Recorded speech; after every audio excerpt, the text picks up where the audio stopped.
ಆತ್ಮೀಯ ಸ್ನೇಹಿತರೆ, ತಾವೆಲ್ಲರೂ ಹೇಗಿದ್ದೀರಿ? ಸತ್ಯವೇದ ಅಧ್ಯಯನಕ್ಕೆ ಪ್ರೀತಿಯ ಸುಸ್ವಾಗತ.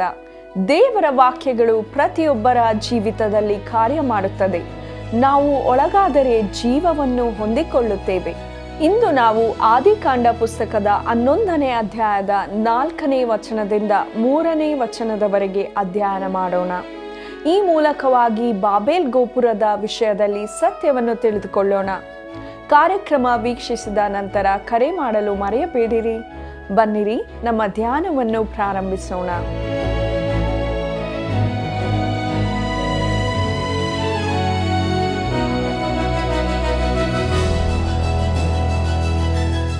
ನನಗೆ ದೊರೆತ ನಿನ್ನ ಮಾತುಗಳನ್ನು ಆಹಾರ ಮಾಡಿಕೊಂಡೆನು. ಯೆರೆಮೀಯನ ಪ್ರವಾದನೆ ಗ್ರಂಥ 15ನೇ ಅಧ್ಯಾಯ 16ನೇ ವಚನ.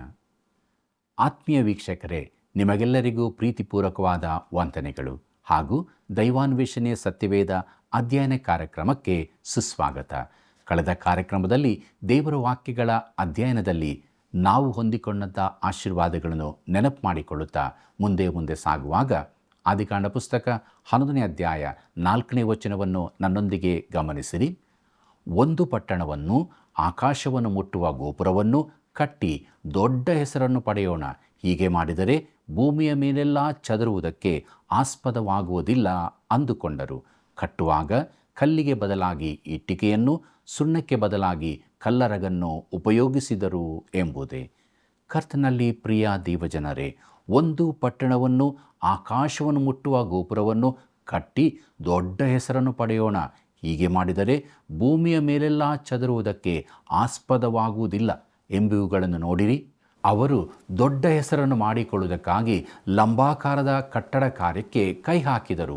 ಈ ಗೋಪುರದ ಏಕೈಕ ಉದ್ದೇಶವು ಮನುಷ್ಯನಿಗೋಸ್ಕರ ಒಟ್ಟುಗೂಡಿಸುವ ಸ್ಥಳವಾಗುವುದಕ್ಕಾಗಿಯೇ ಆಗಿತ್ತು. ಪ್ರಿಯರೇ, ಈ ಬಾಬೇಲ್ ಗೋಪುರವು ಚೌಕು ಆಕಾರದ ಮೆಟ್ಟಲು ರಚನೆಯ ಗೋಪುರ ದೇವಾಲಯವಾಗಿತ್ತು.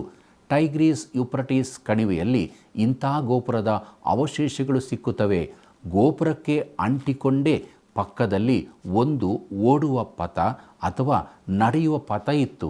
ಆ ಪಥದಲ್ಲಿ ಹೋಗುವುದಾದರೆ ಅದು ಆ ಗೋಪುರದ ಮೇಲಿನ ತುದಿಗೆ ನಡೆಸುತ್ತಿತ್ತು ಮತ್ತು ಆ ಮೇಲ್ತುದಿಯಲ್ಲಿ ಒಂದು ಯಜ್ಞವೇದಿಯು ಸ್ಥಾಪಿಸಲ್ಪಟ್ಟಿತ್ತು.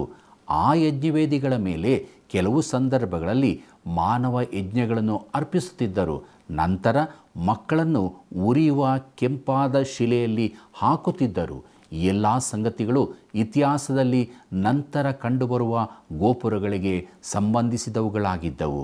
ಪ್ರಿಯ ದೇವಜನರೇ, ಬಾಬೇಲ್ ಗೋಪುರದ ನಿರ್ಮಾಣದ ಸಮಯದಲ್ಲಿ ಅದು ಸರ್ವಶಕ್ತನಾದ ದೇವರ ವಿರುದ್ಧ ಮಾನವ ಕುಲದ ದಂಗೆಯನ್ನು ಪ್ರತಿನಿಧಿಸುವಂಥದ್ದಾಗಿತ್ತು ಮತ್ತು ನಿಮ್ರೋದನೇ ಈ ಚಳುವಳಿಯನ್ನು ಮುನ್ನಡೆಸಿದವನು ಎಂಬುದಾಗಿ ಸ್ಪಷ್ಟವಾಗಿ ತಿಳಿದುಬರುತ್ತದೆ. ಅವನೇ ಬಾಬೇಲ್ ಪಟ್ಟಣದ ಸ್ಥಾಪಕನಾಗಿದ್ದನು ಮತ್ತು ಈಗ ಈ ಬಾಬೇಲ್ ಗೋಪುರದ ಸ್ಥಾಪಕನು ಅವನೇ ಆಗಿರುವನು ಎಂಬುದು ಸ್ಪಷ್ಟವಾಗಿ ತಿಳಿದುಬರುತ್ತದೆ. ಈ ಬಾಬೇಲ್ ಗೋಪುರವು ದೇವರಿಗೆ ವಿರುದ್ಧವಾಗಿ ಒಂದು ವಿಶ್ವ ಸಾಮ್ರಾಜ್ಯವನ್ನು ಸ್ಥಾಪಿಸಲು ಮತ್ತು ಅದನ್ನು ಬೆಳೆಸಲು ಸ್ಥಳವಾಗುವಂಥದ್ದಾಗಿತ್ತು. ತನ್ನ ಕನಸನ್ನು ನನಸಾಗ ಮಾಡಲು ಮತ್ತು ತನ್ನ ಗುರಿಯನ್ನು ಸಾಧಿಸಲು 2 ಲಕ್ಷಣಗಳ ಮತ್ತು ಅಂಶಗಳ ಅವಶ್ಯಕತೆ ಅವನಿಗಿತ್ತು. ಮೊದಲನೇದಾಗಿ ಅವನಿಗೆ ಐಕ್ಯತೆಯ ಒಂದು ಕೇಂದ್ರವು ಅಗತ್ಯವಾಗಿತ್ತು.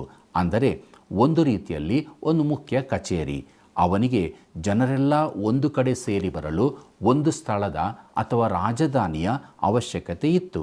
ಆದ್ದರಿಂದಲೇ ಅವನು ಬಾಬೇಲ್ ಪಟ್ಟಣವನ್ನು ಕಟ್ಟಿದನು. ಅದು ವಿಶ್ವ ಸಾಮ್ರಾಜ್ಯವನ್ನು ಕಟ್ಟುವ ಅವನ ಕನಸನ್ನು ನಿರ್ವಹಿಸುವ ಮೊದಲನೆಯ ಅವಶ್ಯಕತೆಯನ್ನು ನೆರವೇರಿಸಿತು. ಎರಡನೇದಾಗಿ ಜನರನ್ನು ಭೌಗೋಳಿಕವಾಗಿ ಮಾತ್ರವಲ್ಲ, ಆದರೆ ಮಾನಸಿಕವಾಗಿ ಒಟ್ಟುಗೂಡಿಸಲು ಒಂದು ಒಟ್ಟುಗೂಡಿಸುವಿಕೆಯ ಕೇಂದ್ರದ ಅವಶ್ಯಕತೆ ಇತ್ತು. ಅದು ಒಂದು ಉದ್ದೇಶವನ್ನು ಕೊಡುವ, ಒಂದು ಕಿಡಿಯನ್ನು ಹೊತ್ತಿಸುವ, ಒಂದು ಪ್ರೇರಣೆಯನ್ನು ನೀಡುವ, ಒಂದು ಗೀತೆಯನ್ನು ಹಾಗೂ ಯುದ್ಧ ಕೂಗನ್ನು ನೀಡಬಲ್ಲ ಸ್ಥಳವಾಗಿರಬೇಕಿತ್ತು. ಅಲ್ಲಿ ಪ್ರಚೋದಕ ಹಾಗೂ ಒತ್ತಾಯಪೂರ್ವಕ ಪ್ರೇರಣೆ ಇರಬೇಕಾಗಿತ್ತು. ಅಲ್ಲಿ ಒಂದು ಸ್ಮಾರಕವೂ ಇರಬೇಕಾಗಿತ್ತು. ಇದುವೇ ನಿಮ್ರೋದನ ಬಾಬೇಲ್ ಗೋಪುರವಾಗಿತ್ತು. ಪ್ರಿಯರೇ, ಈ ವಾಕ್ಯ ಭಾಗದಲ್ಲಿ ಗೋಪುರವನ್ನು ಕಟ್ಟಿ ದೊಡ್ಡ ಹೆಸರನ್ನು ಪಡೆಯೋಣ ಎನ್ನುವಂಥದ್ದು ದೇವರ ವಿರುದ್ಧ ಪ್ರತಿಭಟನೆ ಹಾಗೂ ದಂಗೆಯಾಗಿತ್ತು ಮತ್ತು ಅದು ಅವರ ಮಿತಿಮೀರಿದ ಮಹತ್ವಾಕಾಂಕ್ಷೆಯನ್ನು ತೋರಿಸುವಂಥದ್ದಾಗಿತ್ತು. ಪ್ರಿಯರೇ, ಇದು ಅತಿಯಾದ ಮಹತ್ವಾಕಾಂಕ್ಷೆಯನ್ನು ಬಹಿರಂಗಪಡಿಸುತ್ತದೆ.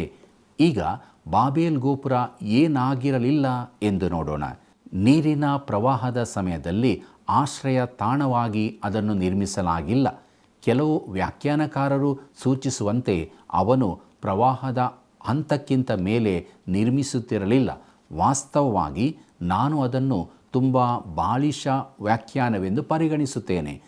ವೋಲ್ಗಾ ನದಿ ಉಕ್ಕಿ ಹರಿಯುವಾಗ ಲೆನಿನ್ ಸಮಾಧಿ ಆಶ್ರಯ ತಾಣವಲ್ಲ. ಈ ಗೋಪುರವು ದೇವರ ವಿರುದ್ಧ ಮನುಷ್ಯನ ದುರಹಂಕಾರಿ, ಧಿಕ್ಕಾರದ, ಬಂಡಾಯ ಮನೋಭಾವವನ್ನು ಬಹಿರಂಗಪಡಿಸಿತು. ದೇವರು ಮನುಷ್ಯನಿಗೆ ಭೂಮಿಯ ಮೇಲೆ ಹರಡಿ ಭೂಮಿಯನ್ನು ಪುನಃ ತುಂಬಿಸಬೇಕೆಂದು ಹೇಳಿದ್ದನು. ಆದರೆ ಮನುಷ್ಯನು ಮೂಲಭೂತವಾಗಿ ಉತ್ತರಿಸಿದನು, ನಾವು ಚದರಿ ಹೋಗುವುದಿಲ್ಲ, ನಾವು ಒಟ್ಟಾಗಿ ಸೇರುತ್ತೇವೆ ಎಂದು.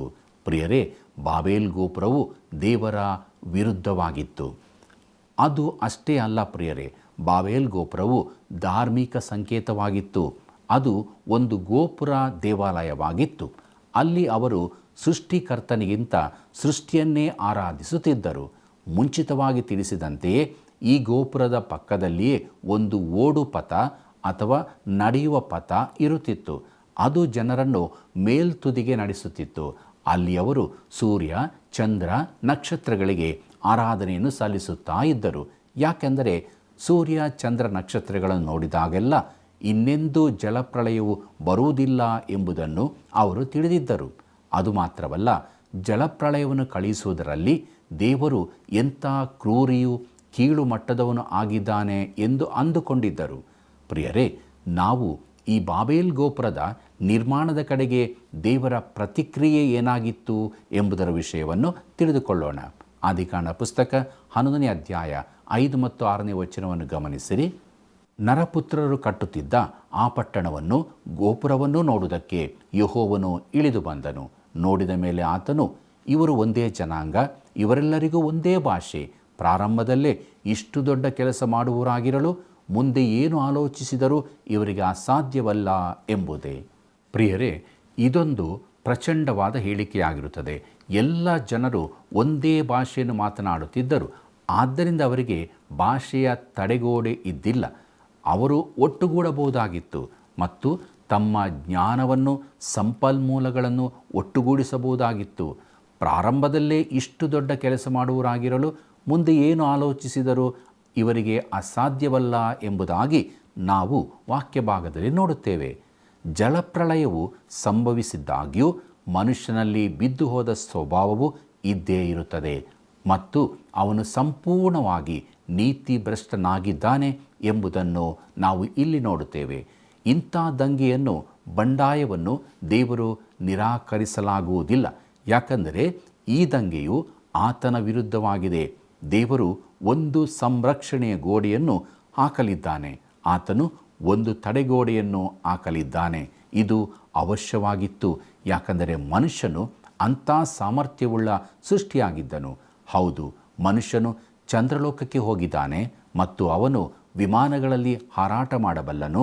ಇವುಗಳನ್ನೆಲ್ಲ ಸಾಮರ್ಥ್ಯವು ವಿಶೇಷವಾದದ್ದಾಗಿದೆ ಎಂಬುದನ್ನು ತಿಳಿದುಕೊಳ್ಳುತ್ತೇವೆ.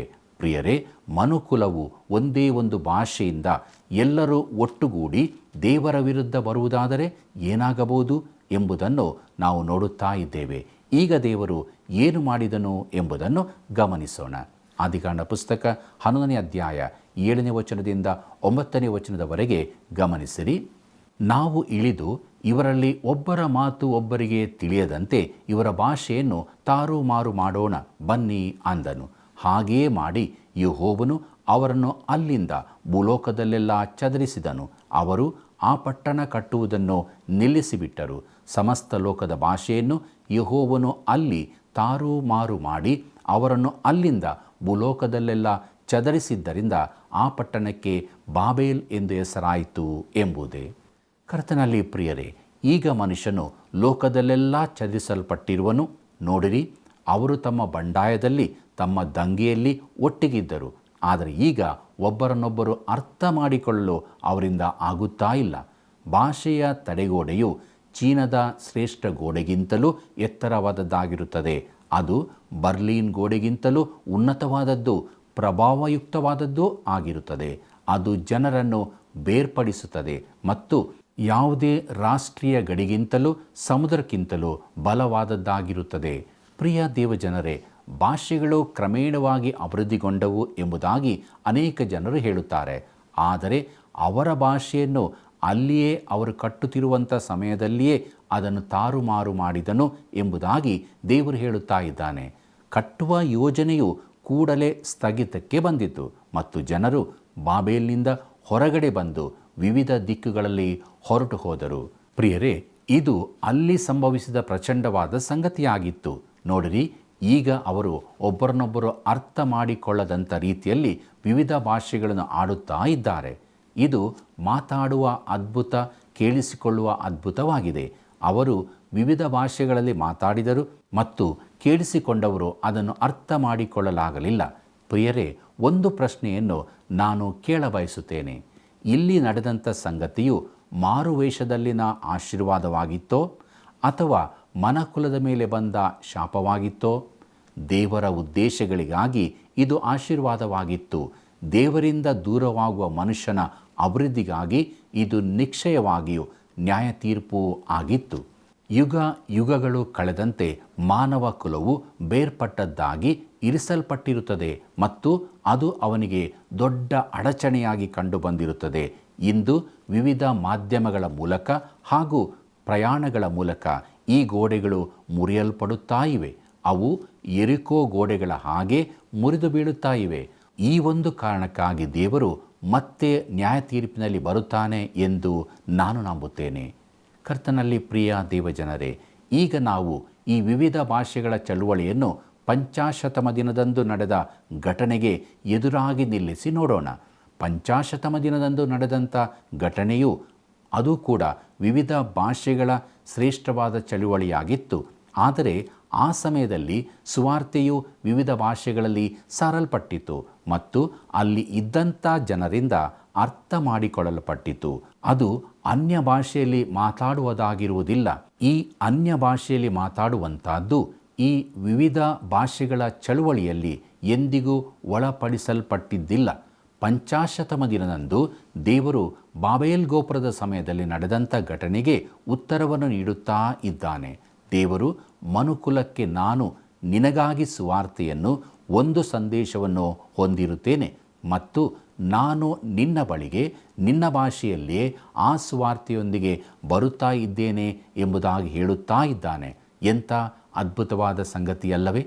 ಪ್ರಿಯರೇ, ಇದೇ ಸಂಗತಿಯನ್ನು ದೇವರು ಮಾಡಿರುತ್ತಾನೆ ಮತ್ತು ಇಂದಿನ ದಿನದಲ್ಲಿ ಸತ್ಯವೇದವು ಬೇರೆ ಯಾವ ಪುಸ್ತಕಕ್ಕಿಂತಲೂ ಅನೇಕ ಭಾಷೆಗಳಲ್ಲಿ ಹೊರಬಂದಿರುವ ಪುಸ್ತಕವಾಗಿರುತ್ತದೆ.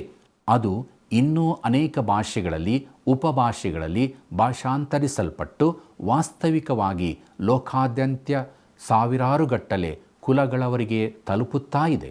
ಸುವಾರ್ತೆಯು ಇಡೀ ಮನುಕುಲಕ್ಕೆ ಇರುತ್ತದೆ ಮತ್ತು ದೇವರು ಬಾಬೇಲ್ ಗೋಪುರದ ಘಟನೆಗೆ ಉತ್ತರಿಸಿರುವನು ಎಂಬುದನ್ನು ಮನುಕುಲಕ್ಕೆ ತಿಳಿಸುವುದು ವಿವಿಧ ಭಾಷೆಗಳನ್ನಾಡುವ ಉದ್ದೇಶವಾಗಿತ್ತು. ಪ್ರಿಯರೇ, ಈ ಗುರಿಯು ಸಾಧಿಸಲ್ಪಟ್ಟಿರುತ್ತದೆ. ಆದುದರಿಂದ ಮನುಷ್ಯನು ತನ್ನ ರಕ್ಷಣೆಯನ್ನು ಸಾಧಿಸಿಕೊಳ್ಳುವುದಕ್ಕೋಸ್ಕರ ಯಾವ ಪ್ರಯತ್ನವನ್ನು ಮಾಡುವುದು ಇನ್ನು ಮುಂದೆ ಅವಶ್ಯವಿರುವುದಿಲ್ಲ. ಅವನು ಕೇವಲ ದೇವರ ಸಂದೇಶವನ್ನು ಕೇಳಿ ಆತನ ಕಡೆಗೆ ತಿರುಗಿಕೊಂಡರೆ ಸಾಕಾಗಿರುತ್ತದೆ. ನಾವು ಯಾರೇ ಆಗಿರಬಹುದು, ಯಾವ ಭಾಷೆಯನ್ನಾದರೂ ಮಾತನಾಡುತ್ತಿರಬಹುದು, ಆದರೆ ಸುವಾರ್ತೆಯು ನನಗಾಗಿ, ನಮಗಾಗಿ ಇರುತ್ತದೆ. ಅದು ಲೋಕದ ಎಲ್ಲ ರಾಷ್ಟ್ರಗಳಿಗಾಗಿಯೂ ಇರುತ್ತದೆ. ಸತ್ಯವೇದದ ಕೊನೆಯ ಪುಸ್ತಕವಾಗಿರುವ ಪ್ರಕಟಣೆ 7ನೇ ಅಧ್ಯಾಯ 9ನೇ ವಚನದಲ್ಲಿ ಹೀಗೆ ಹೇಳಲ್ಪಟ್ಟಿರುವೆವು: ಇವುಗಳಾದ ಮೇಲೆ ಇಗೋ, ಯಾರಿಂದಲೂ ಎಣಿಸಲಾಗದಂಥ ಮಹಾಸಮೂಹವು ಸಿಂಹಾಸನದ ಮುಂದೆಯೂ ಯಜ್ಞದ ಕುರಿಯಾದಾತನ ಮುಂದೆಯೂ ನಿಂತಿರುವುದನ್ನು ಕಂಡೆನು. ಅವರು ಸಕಲ ಜನಾಂಗ, ಕುಲ, ಪ್ರಜೆಗಳವರು, ಸಕಲ ಭಾಷೆಗಳನ್ನಾಡುವವರೂ ಆಗಿದ್ದರು. ಅವರು ಬಿಳಿ ನಿಲುವಂಗಿಗಳನ್ನು ತೊಟ್ಟುಕೊಂಡು ತಮ್ಮ ಕೈಗಳಲ್ಲಿ ಖರ್ಜೂರದ ಗರಿಗಳನ್ನು ಹಿಡಿದುಕೊಂಡಿದ್ದರು ಎಂಬುದೇ. ಕರ್ತನಲ್ಲಿ ಪ್ರಿಯರೇ, ಮುಂದಕ್ಕೆ ನಾವು ಶೇಮನಿಂದ ಅಬ್ರಹಾಮನವರೆಗೆ ಎಂಬ ವಿಚಾರವನ್ನು ನೋಡೋಣ. ಈಗ ನಾವು ಶೇಮನ ಸಂತಾನವನ್ನು ನೋಡಲಿದ್ದೇವೆ. ಯಾಕಂದರೆ ಈ ಸಂತಾನವು ಹಳೆ ಒಡಂಬಡಿಕೆ ಉದ್ದಕ್ಕೂ ಅನುಸರಿಸುವಂಥದ್ದಾಗಿರುತ್ತದೆ. ಆದಿಕಾಂಡ ಪುಸ್ತಕ 11ನೇ ಅಧ್ಯಾಯ 10ನೇ ವಚನವನ್ನು ಗಮನಿಸಿರಿ. ಶೇಮನ ವಂಶದವರ ಚರಿತ್ರೆಯು ಜಲಪ್ರಳಯವು ಕಳೆದು 2 ವರ್ಷಗಳಾದ ಮೇಲೆ ಶೇಮನು 100 ವರ್ಷದವನಾಗಿ ಅರ್ಪಕ್ಷದನನ್ನು ಪಡೆದನು ಎಂಬುದೇ. ಪ್ರಿಯರೇ, ಈ ವಚನದಿಂದ ಮುಂದುವರೆದು ನಾವು ಶೇಮನ ವಂಶಾವಳಿಯ ಕುರಿತು ನೋಡುತ್ತೇವೆ. ಆದಿಕಾಂಡ ಪುಸ್ತಕ 11ನೇ ಅಧ್ಯಾಯ 24 ಮತ್ತು 25ನೇ ವಚನವನ್ನು ಗಮನಿಸಿರಿ. ನಾಹೋರನು 29 ವರ್ಷದವನಾಗಿ ತೆರಹನನ್ನು ಪಡೆದನು. ಅವನು ತೆರಹನನ್ನು ಪಡೆದ ಮೇಲೆ ಗಂಡು ಹೆಣ್ಣು ಮಕ್ಕಳನ್ನು ಪಡೆದು 119 ವರ್ಷ ಬದುಕಿದನು ಎಂಬುದೇ. ಕರ್ತನಲ್ಲಿ ಪ್ರಿಯರೇ, ಈ ವಾಕ್ಯ ಭಾಗದ ಮೂಲಕ ನಾವು ತಿಳಿದುಕೊಳ್ಳುವುದೇನೆಂದರೆ, ನಾವು ಈಗ ತೆರಹನ ವಂಶವನ್ನು ಅನುಸರಿಸುತ್ತಾ ಇದ್ದೇವೆ. ಯಾಕೆ ತೆರಹನ ವಂಶ? ಮುಂದಿನ ವಚನವನ್ನು ಗಮನಿಸಿರಿ. ಆದಿಕಾಂಡ ಪುಸ್ತಕ 11ನೇ ಅಧ್ಯಾಯ 26ನೇ ವಚನ. ತೆರಹನು 70 ವರ್ಷದವನಾಗಿ ಅಬ್ರಾಮ, ನಾಹೋರ, ಹಾರಾನ ಎಂಬ ಮಕ್ಕಳನ್ನು ಪಡೆದನು ಎಂಬುದೇ. ಕರ್ತನಲ್ಲಿ ಪ್ರಿಯರೇ, ಈಗ ನಾವು ಅಬ್ರಾಮನ ಸಂತಾನಕ್ಕೆ ಬಂದಿರುತ್ತೇವೆ. ಅವನನ್ನು ನಾವು ಅಬ್ರಹಾಮನು ಎಂಬುದಾಗಿ ತಿಳಿದುಕೊಂಡಿರುತ್ತೇವೆ. ನೋಡ್ರಿ, ನಾವು ಶೇಮನ ವಂಶವನ್ನು ಅನುಸರಿಸ್ತಾ ಇದ್ದೇವೆ ಮತ್ತು ನಿಜವಾಗಿ ನೋಡುವಾಗ ನಾವು ಇದೇ ಸಂತಾನವನ್ನು ಸತ್ಯವೇದದ ಮೂಲಕ ಅನುಸರಿಸುತ್ತಾ ಇದ್ದೇವೆ. ದೇವರ ವಾಕ್ಯವು ಈ ಸಂತಾನ ರೇಖೆಯನ್ನು ಕ್ರಿಸ್ತನ ಶಿಲುಬೆಯವರೆಗೆ ಅನುಸರಿಸಲಿದೆ. ದೇವರು ಇವೆಲ್ಲವನ್ನು ಪೂರ್ವಭಾವಿಯೆಂದು ದಾಖಲಿಸಿರುತ್ತಾನೆ. ಪ್ರಿಯರೇ, ಮನುಷ್ಯನು ತಾನು ಪಾಪದಲ್ಲಿ ಇದ್ದೇನೆ ಎಂಬುದನ್ನು ದೇವರು ಈಗ ಮನುಷ್ಯನಿಗೆ ಪ್ರದರ್ಶಿಸುತ್ತಿದ್ದಾನೆ. ಕಾಯಿನ ಮತ್ತು ಏಬೇಲರ ಘಟನೆಯಲ್ಲಿ ಕಾಯಿನನು ತಾನು ಒಬ್ಬ ಪಾಪಿ ಎಂಬುದನ್ನು ಒಪ್ಪಿಕೊಳ್ಳದಿರುವುದನ್ನು ನಾವು ನೋಡುವರಾಗಿದ್ದೇವೆ. ಅವನಲ್ಲಿ ಜೀವಿತದ ಹೆಮ್ಮೆಯ ಪ್ರದರ್ಶನವನ್ನು ನೋಡುವರಾಗಿದ್ದೇವೆ. ಜಲಪ್ರಳಯದ ಸಮಯದಲ್ಲಿ ಶರೀರದ ಪಾಪದ ವಿಷಯದಲ್ಲಿ ನೋಡಿದ್ದೇವೆ. ಯಾಕಂದರೆ ಆ ಸಮಯದಲ್ಲಿ ಜನರು ಶರೀರದ ಪಾಪಗಳಿಗೆ ಒಳಗಾಗಿದ್ದರು. ಅವರು ಹಿಂಸೆಯಲ್ಲಿ ತಮ್ಮನ್ನು ಒಳಪಡಿಸಿಕೊಂಡಿದ್ದರು ಮತ್ತು ಅವರು ಯೋಚಿಸುತ್ತಿರುವುದೆಲ್ಲವೂ ಕೆಟ್ಟತನವೇ ಆಗಿತ್ತು. ಅವರು ದೇವರ ಕಡೆಗಿನ ತಮ್ಮ ಅಗತ್ಯತೆಗೆ ಕುರುಡರಾಗಿದ್ದರು. ಆತನ ಹಕ್ಕು ಕೇಳಿಕೆಗೆ ಕಿವುಡರಾಗಿದ್ದರು. ಆತ್ಮೀಯರಾಗಿ ಸತ್ತವರಾಗಿದ್ದರು. ತಮ್ಮ ದುಷ್ಕೃತ್ಯಗಳಲ್ಲಿ ಹಾಗೂ ಪಾಪಗಳಲ್ಲಿ ಸತ್ತು ಹೋಗಿದ್ದರು. ಪ್ರಿಯರೇ, ದೇವರು ಅವರಿಗೆ ನೋಹನ ಮೂಲಕ ಆಮಂತ್ರಣವನ್ನು ನೀಡಿದನು. ಅವರು ಆ ಆಮಂತ್ರಣವನ್ನು ತಳ್ಳಿಹಾಕಿ ತಮ್ಮ ಶರೀರದ ಪಾಪಗಳಲ್ಲಿಯೇ ಉಳಿದುಕೊಂಡರು. ನಂತರ ಬಾಬೇಲ್ ಗೋಪುರದ ಬಳಿಯಲ್ಲಿ ಇಚ್ಛೆಯ ಅಥವಾ ಮನಸ್ಸಿನ ಪಾಪವನ್ನು ನೋಡುತ್ತೇವೆ. ಇದು ದೇವರ ವಿರುದ್ಧ ಅವರು ತೋರಿಸಿದ ದಂಗೆಯಲ್ಲಿ ಕಂಡುಬರುತ್ತದೆ. ಅದು ಬಾಬೇಲ್ ಗೋಪುರದ ಸ್ಥಿತಿಯಾಗಿತ್ತು. ಪ್ರಿಯ ದೇವಜನರೇ, ಈ ಒಂದು ಸಮಯದಲ್ಲಿ ನಾವು ಕೇಳಿಕೊಳ್ಳಬೇಕಾದ ಒಂದು ಪ್ರಶ್ನೆ ಏನೆಂದರೆ, ನಮ್ಮ ಜೀವಿತದಲ್ಲಿ ಈ ರೀತಿಯಾಗಿ ನಾವೇ ನಿರ್ಮಿಸಿರುವ ಬಾಬೇಲ್ ಗೋಪುರ ಇದೆಯೋ? ನಾವು ದೇವರ ವಿರುದ್ಧ ಬಂಡಾಯ ಅಥವಾ ದಂಗೆಯಲ್ಲಿದ್ದೇವೆಯೋ? ಸ್ವಾಭಾವಿಕವಾಗಿ ಮನುಷ್ಯನ ಸ್ವಭಾವವು ದೇವರ ವಿರುದ್ಧ ದಂಗೆಯಲ್ಲಿರುತ್ತದೆ. ಪ್ರಿಯರೇ, ಒಂದು ಸಂಜೆ ಪುಟ್ಟ ವಿಲ್ಲಿ ತುಂಬ ಕೋಪಗೊಂಡಿದ್ದ. ಅವನು ನಿಜವಾಗಿಯೂ ತನ್ನ ದೇಹವನ್ನು ಕತ್ತರಿಸುತ್ತಿದ್ದನು ಮತ್ತು ಅವನ ತಾಯಿ ಅವನೊಂದಿಗೆ ಬಹಳಷ್ಟು ತೊಂದರೆ ಅನುಭವಿಸುತ್ತಿದ್ದಳು. ಕೊನೆಗೆ ಅವಳು ಅವನನ್ನು ಒಂದು ಕೋಣೆಗೆ ಕರೆದುಕೊಂಡು ಹೋಗಿ ಒಂದು ಮೂಲೆಯಲ್ಲಿ ಗೋಡೆಗೆ ಮುಖ ಮಾಡಿ ಕುಳಿತುಕೊಳ್ಳಲು ಹೇಳಿ ಕುಟುಂಬದ ಉಳಿದವರೊಂದಿಗೆ ತನ್ನ ಕೋಣೆಗೆ ಹಿಂತಿರುಗಿದಳು. ಸ್ವಲ್ಪ ಸಮಯದ ನಂತರ ಅವಳು ಅಲ್ಲಿ ಒಂದು ಶಬ್ದವನ್ನು ಕೇಳಿದಳು ಮತ್ತು ಅವಳು ಅವನನ್ನು ಕರೆದು, ವಿಲ್ಲಿ, ನೀನು ಎದ್ದು ನಿಂತಿದ್ದೀಯಾ ಎಂದು ಕೇಳಿದಾಗ ಅವನು ಹೇಳಿದನು, ಇಲ್ಲ ಅಮ್ಮ, ನಾನು ಕುಳಿತಿದ್ದೇನೆ, ಆದರೆ ನಾನು ನನ್ನೊಳಗೆ ಎದ್ದು ನಿಂತಿದ್ದೇನೆ ಎಂಬುದಾಗಿ. ಸರಿ, ನನ್ನನ್ನು ನಂಬಿರಿ, ನಮ್ಮ ದಿನದಲ್ಲಿ ಅನೇಕ ಪುರುಷರು ಮತ್ತು ಮಹಿಳೆಯರು ತಮ್ಮೊಳಗೆ ಎದ್ದು ನಿಂತು ದೇವರ ವಿರುದ್ಧವಾಗಿ ನಿಂತಿದ್ದಾರೆ. ಅವರು ತಮ್ಮದೇ ಆದ ಬಾಬೇಲ್ ಗೋಪುರವನ್ನು ನಿರ್ಮಿಸಿದ್ದಾರೆ. ಪ್ರಿಯರೇ, ಮುಂದೆ ನಾವು ಕ್ರಿಸ್ತನ ಕಡೆಗೆ ನಡೆಸುವ ಸಂತಾನವನ್ನು ಅನುಸರಿಸಲಿದ್ದೇವೆ. ಇಲ್ಲಿ ತೆರಹನ ಕುಟುಂಬಗಳು ಅಥವಾ ಸಂತಾನಗಳು ಕೊಡಲ್ಪಟ್ಟಿರುವುದನ್ನು ನಾವು ನೋಡುತ್ತೇವೆ. ಆದಿಕಾಂಡ 11ನೇ ಅಧ್ಯಾಯ 27ನೇ ವಚನದಿಂದ 31ನೇ ವಚನದವರೆಗೆ ಗಮನಿಸಿರಿ. ತೆರಹನ ವಂಶದವರ ಚರಿತ್ರೆ. ತೆರಹನು ಅಬ್ರಾಮ, ನಾಹೋರ, ಹಾರಾನರನ್ನು ಪಡೆದನು. ಹಾರಾನನು ಲೋಟನನ್ನು ಪಡೆದನು. ಹಾರಾನನು ತಾನು ಹುಟ್ಟಿದ ದೇಶದೊಳಗೆ ಕಲ್ದಿಯರ ಊರ್ ಎಂಬ ಪಟ್ಟಣದಲ್ಲಿ ತನ್ನ ತಂದೆಯಾದ ತೆರಹನ ಹತ್ತಿರವೇ ಸತ್ತನು. ಅಬ್ರಾಮನು ನಾಹೋರನು ಮದುವೆ ಮಾಡಿಕೊಂಡರು. ಅಬ್ರಾಮನ ಹೆಂಡತಿಯ ಹೆಸರು ಸಾರಾಯಳು. ನಾಹೋರನ ಹೆಂಡತಿಯ ಹೆಸರು ಮಿಲ್ಕಾ. ಈಕೆಯು ಹಾರಾನನ ಮಗಳು. ಹಾರಾನನು ಮಿಲ್ಕಳಿಗೂ ಇಸ್ಕಳಿಗೂ ತಂದೆ. ಸಾರಾಯಳು ಬಂಜೆಯಾಗಿದ್ದರಿಂದ ಆಕೆಗೆ ಮಕ್ಕಳಿರಲಿಲ್ಲ. ತೆರಹನು ತನ್ನ ಮಗನಾದ ಅಬ್ರಾಮನನ್ನು, ತನಗೆ ಮೊಮ್ಮಗನೂ ಹಾರಾನನಿಗೆ ಮಗನೂ ಆಗಿರುವ ಲೋಟನನ್ನು, ತನಗೆ ಸೊಸೆಯೂ ಅಬ್ರಾಮನಿಗೆ ಹೆಂಡತಿಯೂ ಆಗಿರುವ ಸಾರಾಯಳನ್ನು ಕರೆದುಕೊಂಡು ಕಾನಾನ್ ದೇಶಕ್ಕೆ ಹೋಗಬೇಕೆಂದು ಕಲ್ದಿಯರ ಊರ್ ಎಂಬ ಪಟ್ಟಣವನ್ನು ಬಿಟ್ಟನು. ಅವರು ಹಾರಾನ್ ಪಟ್ಟಣಕ್ಕೆ ಬಂದು ಅಲ್ಲೇ ವಾಸ ಮಾಡಿಕೊಂಡರು ಎಂಬುದೇ. ಕರ್ತನಲ್ಲಿ ಪ್ರಿಯರೇ, ಈ ವಚನದಲ್ಲಿ ನಾವು ಸ್ಪಷ್ಟವಾಗಿ ತೆರಹನ ವಂಶವನ್ನು ಕುರಿತು ತಿಳಿದುಕೊಳ್ಳಬಹುದು ಮತ್ತು ಹಾರಾನ್ ಎಂಬ ಹೆಸರನ್ನು ನಾವು ಕೇಳಿಸಿಕೊಳ್ಳುತ್ತೇವೆ. ಈ ಹಾರಾನ್ ಎಂಬ ಹೆಸರಿನ ಅರ್ಥ ತಡ, ವಿಳಂಬ ಅಥವಾ ಕಾಲಹರಣ ಎಂಬುದಾಗಿ ಇರುತ್ತದೆ. ಮುಂದಕ್ಕೆ ಆದಿಕಾಂಡ ಪುಸ್ತಕ 11ನೇ ಅಧ್ಯಾಯ 32ನೇ ವಚನವನ್ನು ಗಮನಿಸಿರಿ. ತೆರಹನು 205 ವರ್ಷದವನಾಗಿ ಕಾರಾನಿನಲ್ಲಿ ಸತ್ತನು ಎಂಬುದೇ. ಕರ್ತನಲ್ಲಿ ಪ್ರಿಯ ದೇವಜನರೇ, ಇಲ್ಲಿ ತೆರಹನ ಕುರಿತು ಸ್ವಲ್ಪ ಇತಿಹಾಸ ಮಾತ್ರ ಕೊಡಲ್ಪಟ್ಟಿರುತ್ತದೆ. ಅಂದರೆ ಇದರ ಅರ್ಥವು ನಾವು ತೆರಹನನ್ನು ಅನುಸರಿಸುವವರಾಗಿರದೆ ಅಬ್ರಹಾಮನನ್ನು ಅನುಸರಿಸುವವರಾಗಿರುತ್ತೇವೆ ಎಂಬುದೇ. ಅವನ ಕಥೆಯು ಮುಂದಿನ ಅಧ್ಯಾಯದಲ್ಲಿ ಆರಂಭವಾಗುತ್ತದೆ. ದೇವರ ವಾಕ್ಯದ ಈ ಸ್ಥಳದಿಂದ ಆದಿಕಾಂಡ ಪುಸ್ತಕವು ಅಷ್ಟೇ ಅಲ್ಲ, ಸತ್ಯವೇದವು ಪೂರ್ತಿಯಾಗಿ ಒಂದು ಹೊಸ ತಿರುವನ್ನು ತೆಗೆದುಕೊಳ್ಳುತ್ತದೆ.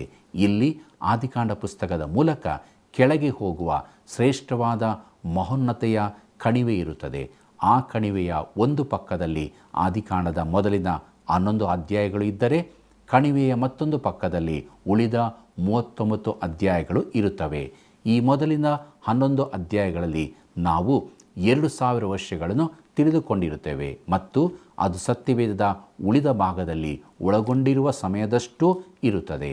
ಆದಿಕಾಂಡ ಪುಸ್ತಕದಲ್ಲಿರುವ ವ್ಯತಿರಿಕ್ತವಾದ ಸಂಗತಿ ಏನೆಂದರೆ, ಮೊದಲ 11 ಅಧ್ಯಾಯಗಳಲ್ಲಿ 2000 ವರ್ಷಗಳು ಒಳಗೊಂಡಿದ್ದರೆ, ಉಳಿದ 39 ಅಧ್ಯಾಯಗಳಲ್ಲಿ ಬರೀ 150 ವರ್ಷಗಳ ಸಂಗತಿ ಒಳಗೊಂಡಿರುತ್ತವೆ. ಪ್ರಿಯರೇ, ಆದಿಕಾಂಡ ಪುಸ್ತಕದ ಮೊದಲಿನ 11 ಅಧ್ಯಾಯಗಳಲ್ಲಿ ನಾವು ಸೃಷ್ಟಿಕಾರ್ಯ, ಮನುಷ್ಯನ ಬೀಳುವಿಕೆ, ಜಲಪ್ರಳಯ ಮತ್ತು ಬಾಬೇಲ್ ಗೋಪುರ ಎಂಬ 4 ಶ್ರೇಷ್ಠವಾದ ಘಟನೆಗಳನ್ನು ನೋಡಿದ್ದೇವೆ. ಈ 4 ಶ್ರೇಷ್ಠ ಘಟನೆಗಳು ದೀರ್ಘಾವಧಿಯ ವರ್ಷಗಳನ್ನು ತೆಗೆದುಕೊಂಡಿರುತ್ತವೆ. ಪ್ರಿಯ ದೇವಜನರೇ, ಇಲ್ಲಿಗೆ ಆದಿಕಾಂಡ ಪುಸ್ತಕದ 11ನೇ ಅಧ್ಯಾಯದ ಧ್ಯಾನವು ಮುಕ್ತಾಯವಾಯಿತು. ಇಲ್ಲಿವರೆಗೆ ದೇವರು ತಾನೇ ತನ್ನ ಆತ್ಮನ ಮೂಲಕ ನಮ್ಮನ್ನು ಮಾರ್ಗದರ್ಶಿಸಿ ನಡೆಸಿದ್ದಕ್ಕಾಗಿ ಆತನಿಗೆ ಸ್ತುತಿ ಸ್ತೋತ್ರಗಳನ್ನು ಸಲ್ಲಿಸೋಣ. ನಾವು ತಿಳಿದುಕೊಂಡ ಸತ್ಯಕ್ಕೆ ಅನುಸಾರವಾಗಿ ಶರೀರಭಾವದ ಕರ್ಮಗಳಿಗೆ ಒಳಗಾಗದೆ ಆತ್ಮನ ಫಲವನ್ನು ಕೊಡುತ್ತಾ ದೇವಭಯ ಭಕ್ತಿಯಲ್ಲಿ ಜೀವಿಸೋಣ. ಪ್ರಾರ್ಥನೆ ಮಾಡಿಕೊಳ್ಳೋಣ. ಕೃಪಾಳು ದೇವರೇ, ನಿನ್ನ ಜೀವವುಳ್ಳ ವಾಕ್ಯದ ಮೂಲಕವಾಗಿ ನೀನು ನಮಗೆ ತಿಳಿಸಿದಂಥ ಅದ್ಭುತವಾದ ಸತ್ಯಗಳಿಗಾಗಿ ನಿನಗೆ ಸ್ತೋತ್ರವನ್ನು ಸಲ್ಲಿಸ್ತೇವೆ. ನಿನ್ನ ಜೀವವುಳ್ಳ ವಾಕ್ಯಗಳು ನಮ್ಮಲ್ಲಿ ಸಮೃದ್ಧಿಯಾಗಿ ವಾಸ ಮಾಡಲಿ. ಆತ್ಮಭರಿತರಾಗಿ ನಾವು ನಡೆಯುವುದಕ್ಕೆ ಸಹಾಯ ಮಾಡು, ಜೀವಿಸುವುದಕ್ಕೆ ಸಹಾಯ ಮಾಡು. ನಮ್ಮೆಲ್ಲ ವೀಕ್ಷಕ ಬಾಂಧವರ ಭಿನ್ನ ಪ್ರಾರ್ಥನೆಗಳನ್ನು ಆಲಿಸು. ಅವರಿಗೆ ಸದುತ್ತರವನ್ನು, ಬಿಡುಗಡೆಯನ್ನು, ಸಂತೋಷ ಸಮಾಧಾನವನ್ನು ಕೊಟ್ಟು ನಿತ್ಯ ಜೀವದ ನಿರೀಕ್ಷೆಯಲ್ಲಿ ನಡೆಸು. ಯೇಸುವಿನ ನಾಮದಲ್ಲಿ ಬೇಡಿದ್ದೇವೆ ತಂದೆಯೇ, ಆಮೆನ್.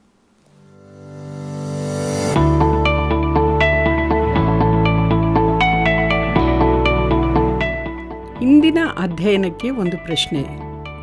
ಆಕಾಶವನ್ನು ಮುಟ್ಟುವ ಗೋಪುರವನ್ನು ಕಟ್ಟಬೇಕೆಂದು ಪ್ರಯತ್ನಿಸಿದವರು ಯಾರು? ಆಕಾಶವನ್ನು ಮುಟ್ಟುವ ಗೋಪುರವನ್ನು ಕಟ್ಟಬೇಕೆಂದು ಪ್ರಯತ್ನಿಸಿದವರು ಯಾರು? ಉತ್ತರ: ಕೂಶ್ ದೇಶದವರು, ಬಾಬೆಲ್ ದೇಶದವರು, ಚೀನಾ ದೇಶದವರು. ಸರಿಯಾದ ಉತ್ತರವನ್ನು ಆಯ್ಕೆ ಮಾಡಿ ಈಗ ಹೇಳುವ ವಾಟ್ಸಪ್ ಸಂಖ್ಯೆಗೆ ಕಳುಹಿಸಿರಿ. 7618737772. ಪ್ರಿಯರೇ, ಇಂದಿನ ಅಧ್ಯಯನದಲ್ಲಿ ಮಾನವ ಕುಲದ ದಂಗೆಯ ಪ್ರತಿರೂಪವಾಗಿದ್ದ ಬಾಬೇಲ್ ಗೋಪುರದ ಬಗ್ಗೆ ನಾವು ತಿಳಿದುಕೊಂಡಿದ್ದೇವೆ. ನಮ್ಮಲ್ಲಿ ಇಂತಹ ಯಾವುದಾದರೂ ಬಾಬೇಲ್ ಗೋಪುರ ಇದೆಯೇ ಎಂಬುದನ್ನು ವಾಕ್ಯದ ಬೆಳಕಿನಲ್ಲಿ ಪರೀಕ್ಷಿಸಿಕೊಳ್ಳೋಣ. ತೆರಹನ ಕುರಿತು ಸ್ವಲ್ಪ ಇತಿಹಾಸ ಕೊಡಲ್ಪಟ್ಟಿದ್ದನ್ನು ನೋಡಿಕೊಂಡೆವು. ಪ್ರಿಯ ವೀಕ್ಷಕರೇ, ಇಂದು ನೀವು ತಿಳಿದುಕೊಂಡ ಸತ್ಯಗಳೇನು? ನಮ್ಮೊಂದಿಗೆ ಹಂಚಿಕೊಳ್ಳಿರಿ. ಇತರರಿಗೂ ಈ ಸೇವೆಯ ಬಗ್ಗೆ ತಿಳಿಸಿರಿ. ಸೇವೆಯನ್ನು ಬೆಂಬಲಿಸಿರಿ. ಮುಂದಿನ ಕಾರ್ಯಕ್ರಮ ವೀಕ್ಷಿಸಲು ಪ್ರಾರ್ಥನಾಪೂರ್ವಕವಾಗಿ ಸಿದ್ಧರಾಗಿರಿ. ವಂದನೆಗಳು.